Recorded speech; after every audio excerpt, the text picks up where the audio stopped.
നമസ്കാരം, ഞാൻ ഡോക്ടർ ഭാഗ്യ, Q1B health കെയറിലെ Ayurveda ഡോക്ടറാണ്. ആസിഡിറ്റി മൂലം ബുദ്ധിമുട്ടുന്ന ഒരുപാട് വ്യക്തികളുണ്ട്. ചിലപ്പോൾ അവരിൽ നെഞ്ചരിച്ചലായിട്ടും പുളിച്ചുതട്ടലായിട്ടും ഒക്കെ പ്രശ്നങ്ങൾ ഉണ്ടാക്കാറുണ്ട്. എത്ര ഭക്ഷണം കഴിച്ചു കഴിഞ്ഞാലും ശരീരത്തിന് വണ്ണം വയ്ക്കുന്നില്ല. ഇതൊക്കെ തന്നെ ആസിഡിറ്റി ഉള്ള പേഷ്യൻസിൻ്റെ പ്രധാനപ്പെട്ട കംപ്ലയിൻസ് ആണ്. ആസിഡിറ്റി പോലെ തന്നെ അവരിൽ വരുന്ന മറ്റൊരു ബുദ്ധിമുട്ടും കൂടിയാണ് തലവേദന എന്ന് പറയുന്നത്. മൈഗ്രെയിൻ തലവേദനയും അവർക്ക് ഈ ഒരു ആസിഡിറ്റീൻ്റെ ഭാഗമായിട്ട് വരാം. എപ്പോഴും ദഹന പ്രശ്നങ്ങൾ, ഒരിക്കൽ പോലും വയറ്റുന്ന മര്യാദയ്ക്ക് പോകുന്നില്ല. ചില ആളുകൾ പറയാറുണ്ട് 2 ദിവസം കൂടുമ്പോഴാണ് ടോയ്ലറ്റ് പോകുന്നത്, അല്ലെങ്കിൽ ടോയ്ലറ്റ് പോകുമ്പം തന്നെ കംപ്ലീറ്റ് ആയിട്ട് പോകുന്നില്ല, വീണ്ടും ടോയ്ലറ്റ് പോകാനുള്ള ടെൻഡൻസി വരുന്നു. ചില ആളുകൾക്ക് ഭക്ഷണം എന്തെങ്കിലും കഴിക്കുമ്പോഴേക്കും വളരെ ലൂസായിട്ട് ടോയ്ലറ്റ് പോകുന്നു. ഇങ്ങനെയുള്ള ബുദ്ധിമുട്ടുകൾ അസിഡിറ്റിയുടെ ഭാഗമായിട്ട് പലരും പറയുന്നൊരു കാര്യമാണ്. ഇപ്പോൾ ഞാൻ നേരത്തെ പറഞ്ഞൊരു വേർഡുണ്ട് ഇൻഡൈജഷൻ എന്ന്. ഇപ്പോൾ ഡൈജഷൻ അല്ലെങ്കിൽ ദഹനം പ്രോപ്പർ ആവാതെ നടക്കും ഈ ആളുകളിൽ, അത് ആസിഡിറ്റി ഒക്കെ വരുന്ന വ്യക്തികളിൽ ദഹനം ഒരിക്കലും തന്നെ പ്രോപ്പർ ആവാൻ നല്ല ബുദ്ധിമുട്ടായിരിക്കാം. അപ്പോൾ അതുകൊണ്ട് തന്നെ അവർക്ക് പല സ്ഥലങ്ങളിലും പോകുമ്പോൾ ഭക്ഷണങ്ങളൊന്നും പിടിക്കാതെ വരും. ഇപ്പം നിങ്ങൾക്ക് കുറച്ച് സ്പൈസി ആയിട്ടുള്ള ഫുഡുകൾ കഴിച്ചു കഴിഞ്ഞാൽ ഭയങ്കര ബുദ്ധിമുട്ടായിരിക്കും. കുറച്ച് നേരം ഭക്ഷണം ഒന്ന് ലേറ്റായി കഴിഞ്ഞാൽ പ്രശ്നങ്ങളായിരിക്കാം. അപ്പോൾ നിങ്ങൾക്ക് ഇങ്ങനെയുള്ള ബുദ്ധിമുട്ടുകൾ കാര്യങ്ങളൊക്കെ ഉണ്ടെങ്കിൽ തന്നെ ആദ്യം തന്നെ നിങ്ങളൊരു ഡോക്ടറെ കാണിക്കണം. കാരണം അസിഡിറ്റി എന്ന് പറഞ്ഞ പ്രോബ്ലം 2 രീതിയിൽ കാണിക്കാം. ഹൈപ്പർ അസിഡിറ്റി ആയിട്ടും ഹൈപ്പോ അസിഡിറ്റി ആയിട്ടും 2 രീതിയിൽ കാണിക്കും. അപ്പോൾ ഇതെന്ന് പറയുന്നത് എല്ലാ കേസുകളിലും ഈ ഒരു ആസിഡിൻ്റെ പ്രശ്നം കൊണ്ട് മാത്രം വരുന്നതല്ല. അല്ലെങ്കിൽ നമുക്കറിയാം ഒരു ആസിഡ് പ്രൊഡക്ഷൻ നടക്കുന്നത് നമ്മുടെ സ്റ്റൊമക്കിൽ ഒരുപാട് സെൽസുകളുണ്ട്. പി സെൽസ്, അതുപോലെ തന്നെ എസ് സെൽസ്, ഇങ്ങനെയുള്ള സെൽസുകളിൽ നിന്നുമാണ് എന്ത് പ്രൊഡ്യൂസ് ചെയ്യുന്നത്, ഡി സെൽസുകളൊക്കെ ഉണ്ട്. അപ്പോൾ അവിടെ നിന്നാണ് ഈ ഒരു HCl പ്രൊഡ്യൂസ് ചെയ്യുന്നത്. ഈ ഒരു HCl അളവിൽ വ്യത്യാസം വന്നു കഴിഞ്ഞാൽ, നമ്മൾ കൂടിക്കഴിഞ്ഞാൽ നമുക്ക് ഹൈപ്പർ അസിഡിറ്റി ആയിട്ട് പ്രസൻറ്റ് ചെയ്യും. അത് പ്രൊഡ്യൂസേ ചെയ്യുന്നില്ലെങ്കിൽ അത് ഹൈപ്പോ അസിഡിറ്റി, പ്രോപ്പറായിട്ടുള്ള ദഹനം നടക്കാനുള്ള ആസിഡ് ഇല്ല, എന്നാൽ മറ്റേത് HCl വളരെയധികം കൂടുതലായിട്ട് ഉൽപ്പാദിപ്പിക്കുന്നു. അതും ഈ കേസുകളിൽ നമുക്ക് അസിഡിറ്റി പോലുള്ള പ്രശ്നങ്ങൾ വരാം. അതുപോലെ തന്നെ നമുക്ക് അസിഡിറ്റീൻ്റെ പ്രശ്നങ്ങൾ വരുന്ന ഒരു കണ്ടീഷൻ എന്ന് പറയുന്നത് ചില ചീത്ത ബാക്ടീരിയാസിൻ്റെ പ്രസൻസ് ആണ്. H. pylori ബാക്ടീരിയ കൂടുതലായിട്ട് നിൽക്കുന്നുണ്ടെങ്കിൽ നമുക്ക് ഈ ഒരു അസിഡിറ്റിക് പ്രോബ്ലം അല്ലെങ്കിൽ അസിഡിക് പ്രോബ്ലംസ് നമ്മുടെ ബോഡിയിൽ കൂടുതലായിട്ട് കണ്ടുവരാം. അപ്പോൾ നിങ്ങൾ നോക്കണം നിങ്ങളുടെ ബോഡിയുടെ അകത്ത് എന്തൊക്കെ സിംറ്റംസ് ആണ് വരുന്നത്. ചില ആളുകൾക്ക് ഞാൻ നേരത്തെ പറഞ്ഞു കിടക്കുമ്പോഴേക്ക് തന്നെ കഴിച്ച ഭക്ഷണവും അല്ലെങ്കിൽ പുളിച്ച് തേട്ടിയിട്ട് നിങ്ങളുടെ വായിലോട്ട് വരുന്നു, കഴിച്ച ഭക്ഷണം തിരിച്ച് നിങ്ങളുടെ വായിലോട്ട് വരുന്ന ഒരു കണ്ടീഷൻസൊക്കെ ഒരുപാട് പേര് പറയാറുണ്ട്. ചില ആളുകൾക്ക് എപ്പോഴെങ്കിലുമൊക്കെ വരുന്നുണ്ട്, അത് അത്ര വലിയൊരു പ്രശ്നമല്ല. ചിലപ്പോൾ നമ്മൾ കഴിച്ച ഭക്ഷണത്തിൻ്റെ ഭാഗമായിട്ടൊക്കെ വരുന്ന പ്രശ്നമാണ്. പക്ഷേ എപ്പോഴും ഇടയ്ക്കിടയ്ക്ക് വരുന്നുണ്ടെങ്കിൽ നിങ്ങളത് പ്രോപ്പറായിട്ടുള്ള ട്രീറ്റ്മെൻറ്റും കാര്യങ്ങളും എടുക്കണം. ഇപ്പോൾ അസിഡിറ്റി എന്ന് പറയുന്നത് നമുക്കറിയാം ഒരു അൾസർ സ്റ്റേജിലോട്ടൊക്കെ പോകാനുള്ള ചാൻസസ് വളരെയധികം കൂടുതലാണ്. നമ്മുടെ സ്റ്റൊമക്കിൻ്റെ അകത്തു നിന്നുള്ള ലൈനിങ്ങിനൊക്കെ ചെറിയ ചെറിയ വൂണ്ടും കാര്യങ്ങളൊക്കെ സംഭവിച്ചിട്ട് അടുത്തൊരു സ്റ്റേജായിട്ടുള്ള അൾസർ എന്ന് പറഞ്ഞൊരു സ്റ്റേജിലോട്ട് പോകാനുള്ള ചാൻസസ് വളരെയധികം കൂടുതലാണ്. അതുകൊണ്ട് നമ്മൾ ആദ്യം തന്നെ ഈ ബുദ്ധിമുട്ടുകൾ കാണിച്ചു കഴിഞ്ഞാൽ അതിന് വേണ്ടിയിട്ടുള്ള പ്രോപ്പറായിട്ടുള്ള കാര്യങ്ങൾ ശ്രദ്ധിക്കണം. ഇപ്പോൾ ഭക്ഷണത്തിൽ നമ്മൾ ഒരുപാട് കാര്യങ്ങൾ, ഇപ്പോൾ അസിഡിറ്റി വന്നു കഴിഞ്ഞ ആളുകളൊക്കെ ആണെങ്കിൽ ഭക്ഷണത്തിൽ ഒരുപാട് കാര്യങ്ങൾ ശ്രദ്ധിക്കേണ്ടതുണ്ട്. അപ്പോൾ ചില പുളിയുള്ള ഭക്ഷണങ്ങളൊക്കെ നമ്മൾ വെറും വയറ്റിൽ കഴിച്ചു കഴിഞ്ഞാൽ നമുക്ക് പെട്ടെന്ന് തന്നെ പുളിച്ചുതേട്ടൽ കൂടുതലായിട്ട് കണ്ടുവരാം. ഇപ്പം അസിഡിറ്റി ഉള്ള വ്യക്തികളൊക്കെ ആണെങ്കിൽ അവർക്ക് വരുന്ന ഒരു ബുദ്ധിമുട്ട് പുളിച്ചുതേട്ടലും അതുപോലെ തന്നെ നെഞ്ചരിച്ചിലും മാത്രമല്ല, ശക്തമായിട്ടുള്ള വയറുവേദന ഉണ്ടായിരിക്കാം. ശക്തമായിട്ടുള്ള വയറുവേദന എന്ന് പറയുമ്പോൾ വയറ്റിനകന്ന് കാളിച്ച വേദന, നമുക്ക് സഹിക്കാൻ പറ്റാത്ത വേദന, അവരിങ്ങനെ മടങ്ങി പോകുന്ന രീതിയിലുള്ള വേദന അവരുടെ വയറ്റിനുള്ളിൽ നിന്ന് വരാനുള്ള ചാൻസസ് ഒക്കെ വളരെയധികം കൂടുതലാണ്. അപ്പം നിങ്ങൾക്ക് ഇങ്ങനെയുള്ള പ്രശ്നങ്ങൾ വന്നിട്ടുണ്ടെങ്കിൽ നിങ്ങളൊരു ഡോക്ടറിനെ കാണിക്കണം. അപ്പോൾ അവർ നിങ്ങൾക്ക് എൻഡോസ്കോപ്പി പോലുള്ള ഒരുപാട് ടെസ്റ്റുകളൊക്കെ സജസ്റ്റ് ചെയ്ത് തരും. അങ്ങനെയുള്ള ടെസ്റ്റുകളൊക്കെ ചെയ്യുന്ന സമയത്ത് തന്നെ നമുക്ക് ബുദ്ധിമുട്ടുകൾ ഉണ്ടെങ്കിൽ നമുക്ക് എവിടെയാണ് ഈ ഒരു പ്രശ്നം ഉള്ളത്, ഈ ഒരു അസിഡിറ്റി അല്ലെങ്കിൽ അൾസർ പ്രോബ്ലംസ് ഒക്കെ എവിടെയാണ് ഉള്ളത് എന്ന് നമുക്ക് എൻഡോസ്കോപ്പി ടെസ്റ്റിലൂടെ തന്നെ മനസ്സിലാക്കാൻ സാധിക്കും.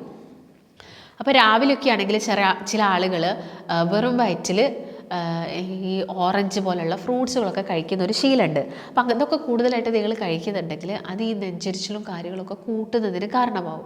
അപ്പോൾ അവരെപ്പോഴും അങ്ങനെയുള്ള ഫുഡ് ഐറ്റംസ് അല്ലെങ്കിൽ പുളിയുള്ള ഫ്രൂട്ട്സുകൾ, വിറ്റാമിൻ സി റിച്ച് ആയിട്ടുള്ള ഫ്രൂട്ട്സുകളൊക്കെ കഴിക്കേണ്ടത് ഭക്ഷണമൊക്കെ കഴിച്ച് കഴിഞ്ഞതിന് ശേഷം മാത്രമാണ്. അതും ഒരുപാട് അളവിൽ കഴിക്കുന്നത് അവരുടെ ശരീരത്തിന് ബുദ്ധിമുട്ടുകൾ ഉണ്ടാക്കും. അപ്പോൾ ചെറിയൊരളവിൽ 1-2 അല്ലി ഓറഞ്ച് മാത്രം കഴിക്കാൻ വേണ്ടിയിട്ട് പ്രത്യേകം ശ്രദ്ധിക്കണം. അതുപോലെ തന്നെയാണ് പുളി കൂടുതലായിട്ട് കഴിക്കുന്നത്. പുളി കൂടുതലായിട്ട് കഴിക്കുന്നത് എന്ന് പറഞ്ഞു കഴിഞ്ഞാൽ ഇപ്പോൾ നെല്ലിക്ക കൂടുതലായിട്ട് കഴിച്ചു കഴിഞ്ഞാലും, അതുപോലെ തന്നെ നമ്മുടെ വാളൻ പുളി അല്ലെങ്കിൽ കോലൻ പുളിയൊക്കെ നമ്മൾ കറിയിലിടുന്ന പുളികളൊക്കെ കൂടുതലായിട്ട് നിങ്ങൾ എടുക്കുന്നുണ്ടെങ്കിലും അത് നിങ്ങളുടെ വയറിന് അസ്വസ്ഥത ഉണ്ടാക്കാനുള്ള ചാൻസസ് ഉണ്ട്. അതുപോലെ തന്നെയാണ് സ്പൈസസ് കൂടുതലാവുന്ന സമയത്ത് മുളക്, മല്ലി പോലുള്ള സ്പൈസസ് കൂടുതലായിട്ടുള്ള ഫുഡുകൾ നിങ്ങൾ കഴിക്കുന്നുണ്ടെങ്കിൽ നിങ്ങൾക്ക് നെഞ്ചരിച്ചിലും പുളിച്ചു തട്ടലും ഒക്കെ വരാനുള്ള ചാൻസസ് കൂടുതലാണ്. അപ്പോൾ അതൊക്കെ നിങ്ങൾ ശ്രദ്ധിച്ചിട്ടായിരിക്കണം നിങ്ങളുടെ ഭക്ഷണം കൃത്യമായിട്ട് കഴിക്കേണ്ടത്. പിന്നെ എല്ലാവരും ശ്രദ്ധിക്കേണ്ട ഒരു പ്രധാനപ്പെട്ട കാര്യം, കൃത്യസമയത്ത് ഭക്ഷണം കഴിക്കാൻ വേണ്ടിയിട്ട് ശ്രദ്ധിക്കണം. കൃത്യസമയത്തെന്ന് പറയുമ്പോൾ രാവിലെയും ഉച്ചയ്ക്കും രാത്രിയും മാത്രമല്ല കഴിക്കേണ്ടത്. അസിഡിറ്റി ഉള്ള വ്യക്തികളൊക്കെ ആണെങ്കിൽ ഇൻ ബിറ്റ്വീൻ ചെറിയൊരളവിൽ ഫുഡ് കഴിക്കാം. രാവിലത്തെ ഭക്ഷണം കഴിച്ചു കഴിഞ്ഞാൽ ഒരു 10 മണിയൊക്കെ ആവുന്ന സമയത്ത് ഒരു മിഡ് മീൽ ബ്രേക്ക് എടുത്തിട്ട് ചെറിയ രീതിയിലുള്ള എന്തെങ്കിലും നട്ട്സുകളോ അല്ലെങ്കിൽ ഫ്രൂട്ട്സ് കട്ട് ചെയ്തിട്ട് കഴിക്കാം. പേരക്ക കട്ട് ചെയ്തിട്ട് കഴിക്കാം, പപ്പായ കട്ട് ചെയ്തിട്ട് കഴിക്കാം, ആപ്പിൾ കട്ട് ചെയ്ത് കഴിക്കാം. അപ്പോൾ അവർക്ക് കഴിക്കാൻ പറ്റുന്ന നല്ല ഓപ്ഷനായിട്ടുള്ള ഫ്രൂട്ട്സുകളാണ് പേരക്ക, പപ്പായ, ആപ്പിൾ. അതുപോലെ തന്നെ നമുക്ക് കഴിക്കാൻ പറ്റുന്നതാണ് പൊമോഗ്രാനേറ്റ്, ഡേറ്റ്സ് കഴിക്കാം. നട്ട്സുകൾ, ഏതെങ്കിലും നട്ട്സുകൾ ഉൾപ്പെടുത്തിയിട്ട് നട്ട്സുകൾ കൂടി കഴിക്കുന്നതൊക്കെ അവർക്ക് പുളിച്ചു തട്ടൽ പോലെയുള്ള ബുദ്ധിമുട്ടുകളൊക്കെ കുറച്ചെടുക്കാൻ വേണ്ടിയിട്ട് സഹായിക്കും. അപ്പം അത് നിങ്ങൾ കൃത്യമായിട്ട് കഴിക്കാൻ വേണ്ടിയിട്ട് പ്രത്യേകം ശ്രദ്ധിക്കണം. അതുപോലെ തന്നെയാണ് വെള്ളം കുടിക്കേണ്ടത്. നന്നായിട്ട് വെള്ളം കുടിക്കുക. ബോഡി ഒരിക്കലും ഡീഹൈഡ്രേഷൻ സ്റ്റേജിലോട്ട് പോകരുത്. അതുകൊണ്ട് കൃത്യമായിട്ടുള്ള ഒരു അളവിൽ ഒരു 8 ഗ്ലാസ് വെള്ളമൊക്കെ ഒരു ദിവസം നിങ്ങൾ കുടിക്കുന്നുണ്ട് എന്നുള്ളൊരു കാര്യം എന്ത് ചെയ്യുക, ഉറപ്പ് വരുത്തുക. പിന്നെ നല്ല അസിഡിറ്റി, പുളിച്ചുതട്ടിൽ ബുദ്ധിമുട്ടൊക്കെ ഉള്ളവർക്കൊക്കെ ആണെങ്കിൽ ഈ ചിയാ സീഡ് ഇട്ടിട്ടുള്ള വെള്ളം കുടിക്കുന്നതൊക്കെ നല്ലതാണ്. അപ്പോൾ അതൊന്ന് ട്രൈ ചെയ്ത് നോക്കാം. പിന്നെ നമ്മുടെ ബോഡിക്ക് ഒട്ടും തന്നെ വ്യായാമമല്ല, നമുക്കൊരു അനക്കല്ല, നമ്മുടെ ശരീരത്തിലൂടെ ഒന്നും യാതൊരു രീതിയിലുള്ള മലങ്ങളും പുറത്തോട്ട് പോകുന്നില്ലെങ്കിൽ നമുക്ക് ഈ ഒരു അസിഡിറ്റിയും പുളിച്ചുതട്ടലും കാര്യങ്ങളൊക്കെ വരാനുള്ള ചാൻസസ് ഉണ്ട്. അപ്പോൾ നിങ്ങൾ നല്ല രീതിയിലുള്ള വ്യായാമം ചെയ്യണം. അതുപോലെ തന്നെ നിങ്ങളുടെ ബോഡി വിയർക്കണം. വിയർപ്പിലൂടെയൊക്കെ നമ്മുടെ ശരീരത്തിലുള്ള ആസിഡ് pH ബാലൻസ് ഒക്കെ ഒന്ന് മെയിൻറ്റെയിൻ ആവാൻ വേണ്ടിയിട്ട് സഹായിക്കുന്നുണ്ട്. അപ്പം ഈ ഒരു pH ബാലൻസ് ഒക്കെ ഒന്ന് കീപ്പ് ചെയ്ത് പോകണമെങ്കിൽ നമ്മുടെ ബോഡി വിയർക്കണം. നമ്മുടെ ബോഡീൻ്റെ അകത്തുനിന്ന് മലം കാര്യങ്ങളൊക്കെ പുറത്തോട്ട് പോകണം. അതാണ് നിങ്ങൾ പ്രധാനമായിട്ടും ശ്രദ്ധിക്കേണ്ടത്. അതുപോലെ തന്നെ ഒരുപാട് കാലം നിങ്ങൾ ഫ്രിഡ്ജിൽ വെച്ചിട്ട് ഭക്ഷണം ചൂടാക്കി കഴിക്കുന്ന ശീലമൊക്കെ ഉണ്ടെങ്കിൽ അതൊക്കെ ഒഴിവാക്കാൻ വേണ്ടിയിട്ട് പ്രത്യേകം ശ്രദ്ധിക്കണം. പിന്നെ നിങ്ങൾ വാരി വലിച്ച് കഴിക്കുന്നത്, ഓവർ ഈറ്റിംഗ് അസിഡിറ്റിക്ക് വലിയൊരു കാരണക്കാരനാണ്. അപ്പം ഓവർ ഈറ്റിംഗ് ശീലം ഉണ്ടെങ്കിൽ അതൊക്കെ ഒന്ന് മാറ്റി നിർത്താൻ വേണ്ടിയിട്ട് പ്രത്യേകം ശ്രദ്ധിക്കണം. അതുപോലെ തന്നെ നിങ്ങൾ ചായയും ബ്രേക്ക്ഫാസ്റ്റും ഒക്കെ ഒരുമിച്ച് കഴിക്കുക. ഞാൻ നേരത്തെ പറഞ്ഞല്ലോ, പുളിയുള്ളത് കൂടുതലായിട്ടും വെറും വയറ്റിൽ കഴിക്കുക. അങ്ങനെയുള്ള ശീലങ്ങളൊക്കെ നിങ്ങളൊന്ന് മാറ്റി നിർത്താൻ വേണ്ടിയിട്ട് പ്രത്യേകം ശ്രദ്ധിക്കണം. എങ്കിൽ മാത്രമേ നമുക്ക് ഈ ഒരു അസിഡിറ്റിക് പ്രോബ്ലം നമുക്കൊരു പരിധി വരെ കുറച്ചെടുക്കാൻ സാധിക്കുള്ളൂ. അപ്പോൾ ചില ആളുകൾ എത്ര ട്രൈ ചെയ്താലും അവർ വീട്ടിൽ നിന്ന് ചെറിയ ചെറിയ ടിപ്പുകളൊക്കെ ട്രൈ ചെയ്ത് നോക്കിയാലും അവർക്ക് ഇതിനൊരു പ്രോപ്പറായിട്ടുള്ളൊരു ക്യൂർ ഉണ്ടാവാറില്ല. അപ്പോൾ നിങ്ങൾ ചിലപ്പോൾ ഒരു പക്ഷേ ഡോക്ടറിൻ്റെ നിർദ്ദേശമൊക്കെ എടുത്തിട്ട് മെഡിസിൻസ് കഴിക്കണം. കാരണം നമുക്കറിയാം, നമ്മുടെ മ്യൂക്കസ് മെംബ്രെയിൻ എന്ന് പറഞ്ഞാൽ അത്രയും തിന്നായിട്ടുള്ളൊരു മെംബ്രെയിനാണ്. അപ്പോൾ അതിനൊരു ഇറോഷൻ സംഭവിക്കുക എന്ന് പറഞ്ഞു കഴിഞ്ഞാൽ അത് അൾസർ സ്റ്റേജിലോട്ട് മാറുകയാണ്. പിന്നെ നമുക്ക് ഒരുപാട് മെഡിസിൻസും കാര്യങ്ങളൊക്കെ സ്റ്റാർട്ട് ചെയ്യേണ്ടി വരും. അതുകൊണ്ട് ആദ്യം തന്നെ എന്ത് ചെയ്യുക, ഇതിന് പ്രോപ്പറായിട്ടുള്ളൊരു ട്രീറ്റ്മെൻറ്റും കാര്യങ്ങളൊക്കെ എടുക്കാൻ വേണ്ടിയിട്ട് പ്രത്യേകം ശ്രദ്ധിക്കുക. ബോഡി കൂളാക്കുന്ന രീതിയിലുള്ള ഭക്ഷണങ്ങൾ കഴിക്കുക. ഹോട്ടാക്കുന്ന രീതിയിലുള്ള നോൺ വെജ് ഒക്കെ കൂടുതൽ കഴിക്കുന്നുണ്ടെങ്കിൽ നമ്മുടെ ബോഡിക്ക് ഒരു ചൂടാണ് അല്ലേ. അപ്പം ബോഡി കൂളാക്കുന്ന രീതിയിലുള്ള കാര്യങ്ങൾ, ഫ്രൂട്ട്സ് ആൻഡ് വെജീസാണ് കൂടുതലായിട്ട് ഉൾപ്പെടുത്തേണ്ടത്. പരിപ്പ് വർഗ്ഗങ്ങളും കൂടി കഴിക്കുക. അപ്പോൾ അതൊക്കെ കൃത്യമായിട്ടുള്ള അളവിൽ ചവച്ചരച്ചൊക്കെ കഴിക്കുന്നുണ്ടെങ്കിൽ നമുക്ക് ഈ പ്രശ്നങ്ങളൊക്കെ കുറച്ചെടുക്കാം. ഫാറ്റി ലിവർ ഉണ്ടെങ്കിൽ നിങ്ങൾക്ക് ഇടയ്ക്കിടയ്ക്ക് ഗ്യാസ്ട്രിക് കംപ്ലയിൻറ്റ്സ്, അസിഡിറ്റി പ്രോബ്ലംസ് ഒക്കെ വരാനുള്ള ചാൻസസ് ഉണ്ട്. അപ്പം അങ്ങനെയുള്ള എന്തെങ്കിലും ബുദ്ധിമുട്ടുണ്ടോ എന്ന് ചെക്ക് ചെയ്യുക, അതിനുള്ള ട്രീറ്റ്മെൻറ്റ് എടുക്കുക. അപ്പോൾ നിങ്ങൾക്ക് കൺസൾട്ടേഷൻ അത്യാവശ്യമായിട്ടുണ്ട്, അല്ലെങ്കിൽ ഇതിനെക്കുറിച്ച് കൂടുതൽ അറിയാൻ താല്പര്യം ഉണ്ടെങ്കിൽ താഴെ കാണുന്ന നമ്പറിൽ കോൺടാക്റ്റ് ചെയ്യുക. മറ്റൊരു നല്ല ഹെൽത്ത് ടോപ്പിക്കുമായിട്ട് വീണ്ടും കാണാം. നന്ദി.